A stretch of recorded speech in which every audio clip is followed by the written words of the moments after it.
Welcome to Binex 101, a binary options and Forex course. Know your probability of every win or loss before placing your trade. It's brought to you by Joaquin Trading and TraderBot Marketplace.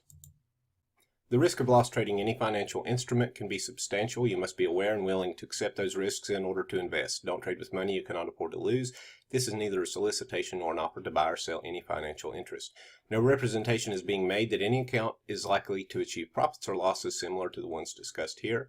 Past performance is not indicative of any future results. Any strategies discussed are for illustrative purposes only and are not to be construed as specific advisory recommendations. This material is for educational purposes only. In this course, I am not going to be doing any type of fancy marketing or advertising whatsoever. We are going to strictly talk about Forex and binary options, what they are, and how you can possibly profit from them. I'm going to be using a notepad for most of this. The name of it is Binex because if you separate the two, binary options, Forex, there you go. In this video, we're going to be talking about part one. What is Forex? Why is it important? Getting started in Forex, knowing your role in the market, know your probabilities, and how long will it take for you to become profitable on average. Now, I may get tongue-tied during this course. That's fine. I will keep the camera rolling. Just bear with me, and let's get started. Okay, first thing we want to look at. Here's a map of the world. If we scroll in here, let's scroll in a little bit. I want to show you a little bit about how currency transactions take place. Now here is where I live. This is my neighborhood. If I can pull it up here. Where's my road here? All right. There's the Home Depot that I shop at. Here's Trader Joe's and Ralph's and Walgreens. I live in this neighborhood. Katy Perry's parents live in this neighborhood. So, I can take my local US dollars and I can go to the store and I can buy whatever it is that I want. It doesn't matter. But if I scroll out, I can buy anything in my own country with US dollars. However, if I want to go to Mexico or I want to go to Canada, let's say on a trip, I may have to transfer my US dollars into Canadian dollars or into Mexican pesos. Now, I travel quite a bit to the Philippines. Whenever I go to the Philippines, I go here and I have to transfer my US dollars into Philippine pesos in order to, say, go to a restaurant or get a hotel or a taxi or whatever. Your general retailers are not going to take US dollars for the most part. Now maybe I'll use a credit card or something and I don't have to do the actual transaction myself. But the credit card company will. They will transfer my US dollars into Philippine pesos in order to facilitate my foreign exchange transaction. Now, there are several countries in the world where the majority of foreign exchange transactions take place. I don't know why, but this is what they are. The United States, Canada, United Kingdom, scroll in here to Switzerland, the European Union, Japan, Australia, and New Zealand. And those are the major Forex transactions that control everything in the world. I don't know why, I don't care. Now let's take a look here at this chart. It's price going up, price going down. That's all it is. It's the USD or US dollar against the Japanese yen. Price is moving up. This is a 1 minute chart. Over the past few minutes, price has been incrementally moving up or gaining in value. It's not the US dollar or the Japanese yen. It is the US dollar versus the Japanese yen. Right now, the US dollar is stronger than the Japanese yen. It may change in 5 minutes. We don't know. We will talk about probabilities here shortly, but the Japanese yen seems to be taking off right now on a 1 minute time frame. It's not really a whole lot. It's only like, 4 pips or whatever. But it is gaining in value right now. Now, if we go back to the chart, go back to the map, we will see Japan right here and the United States right here. Why are the currencies of these two countries taking place? Well, let's pretend right now that let's look here at driving production, people that produce cars. Well, the United States produces cars. Japan produces cars. You know, all these different countries produce cars. But if Japan produces a car, where's my map? Let me go back to the map. I'm going to take a screenshot so I can show you what I'm talking about.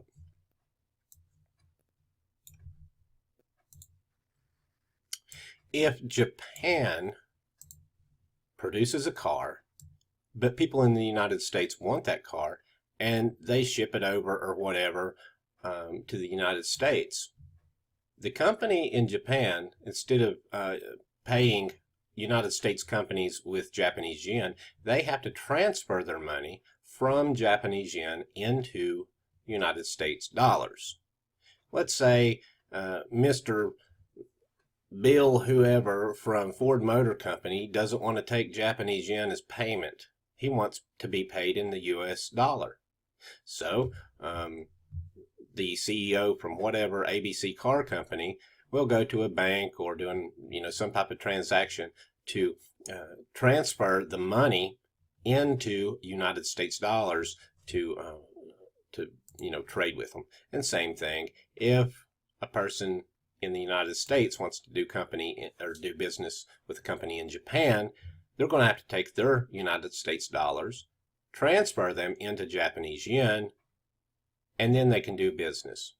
Now, as a lot of people or a lot of companies or a lot of travelers or banks or whoever are making these transactions, this is the up and down that you see in the markets here. Now, this is a 1-minute chart right here. If I scroll out, you can see what's happened throughout the day. It's went up, it's went down, whatever. These are not very big moves because it is a 1-minute chart. From the bottom to the top, it's only 70 pips, which is 0.7 of 1% of a move, okay? But you just need to know that the move is happening, and the reason it's happening is, number one, let's say travelers. They are exchanging in their US dollars for Japanese yen. Or number two, speculators, you and I, retail traders. We're trading the markets. We're going in there and trading on leverage. Number three, banks. Banks are facilitating trades for big companies that are maybe doing a big deal. Maybe company A wants to transfer 100 billion or whatever. That's just the price that you see on the screen here. Price never stops going up or down. It's always moving, even over the weekend. If you go to a currency kiosk in in an airport, you're going to get different rates over the weekend as well. So price always goes up and down. It always floats. All of the prices on most of the currency pairs throughout the world will continue to move up and down over time. Now, because of these movements, price moving up and down, it's kind of like we can trade freely with just about anybody that we can, as long as the we have to transfer our dollars into the currency of whatever country we're dealing with. But we can trade with them as long as there's no embargo or whatever on that country. And we can go find somebody over here in China if we want to, and buy products or sell products or whatever with China. And we could do it fairly easily. We just have to transfer our currency. Now, one thing that a lot of people don't know is the currency moving up and down. A lot of countries are hedging the risk. Maybe I don't know, Toyota or Ford Motor Company or whoever, maybe they made a big order and they're afraid that the USD is going to move up. Maybe they're going to buy some USD yen or something. They hedge the risk in that way as well. Microsoft does it. All your big companies do it. Now, that's basically what Forex is. Getting started in Forex, knowing your role in the market. Let's talk about knowing your role. I have heard a lot of people talk about, well, if I buy enough contracts, I can move the market.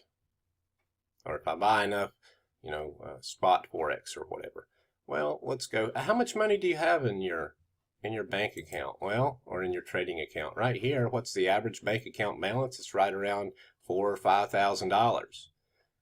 Right here, the largest bank in America has an account of, or has assets of 2.42 trillion. Do you think you can compete with them? I don't think so. Don't go and try to move the market. You're not going to be able to do it.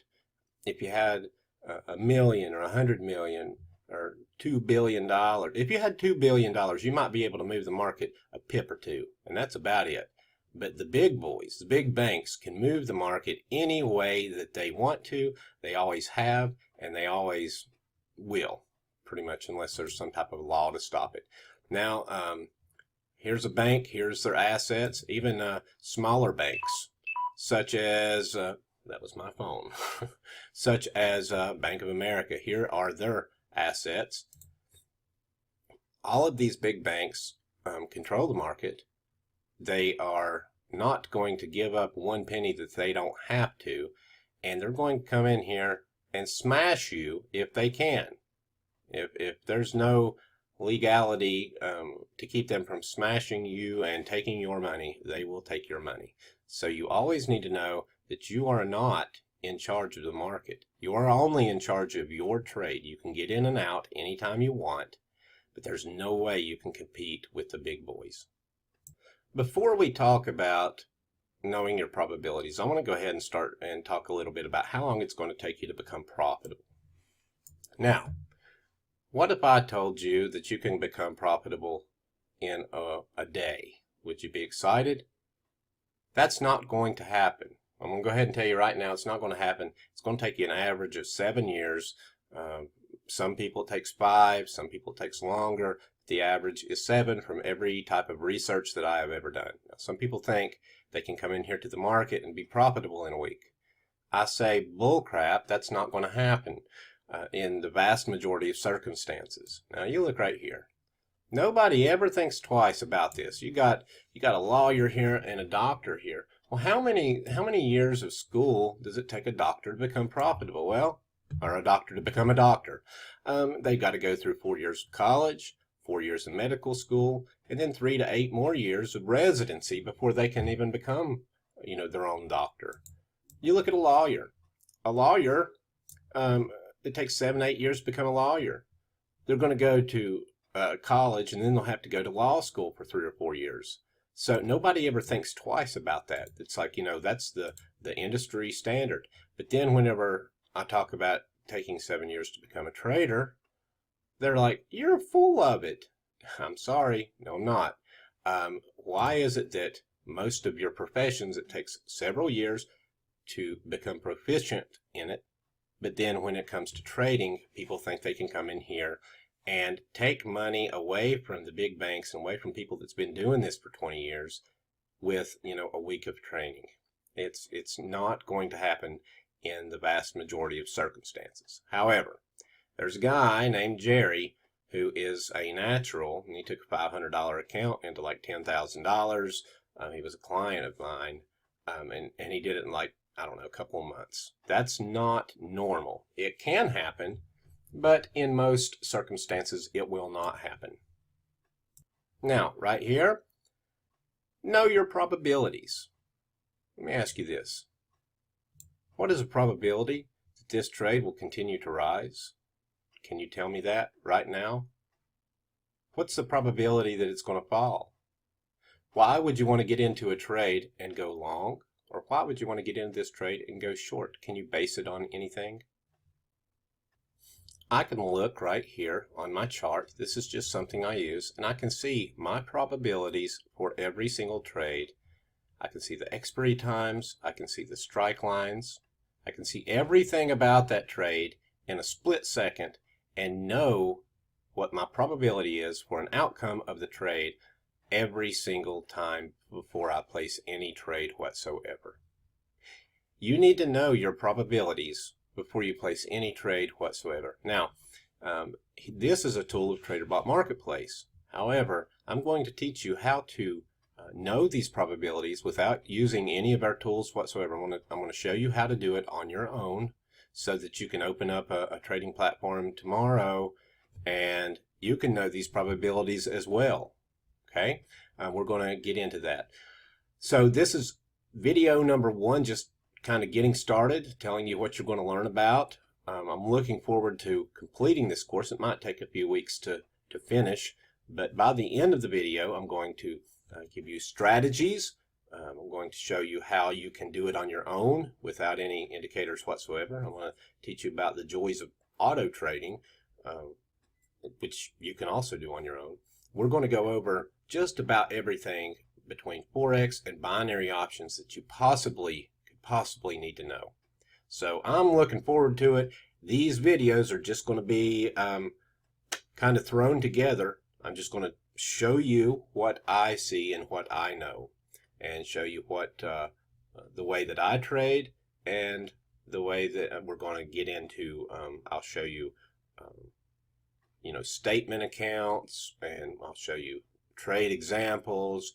We'll go through everything. So I'm looking forward to it, and welcome to this course. If you know anybody that may be interested, tell them to come here. I'm going to be posting this course right here, facebook.com/groups/Joaquin Trading. This is where we talk about everything we do with Joaquin Trading and TraderBot Marketplace. Every day we will post results of trades we've taken. We'll post screenshots. Just about every day you're going to find something in here that can be useful. So sometimes we get a little bit funny, like on this one right here. I was talking to a guy. We were talking about a gap, and I said, why did that gap happen? Because I said so. So we have a good time. And there you go. Just type in this address, join the group, and we will talk to you. Okay, until the next episode, I will see you guys later. Ta-ta.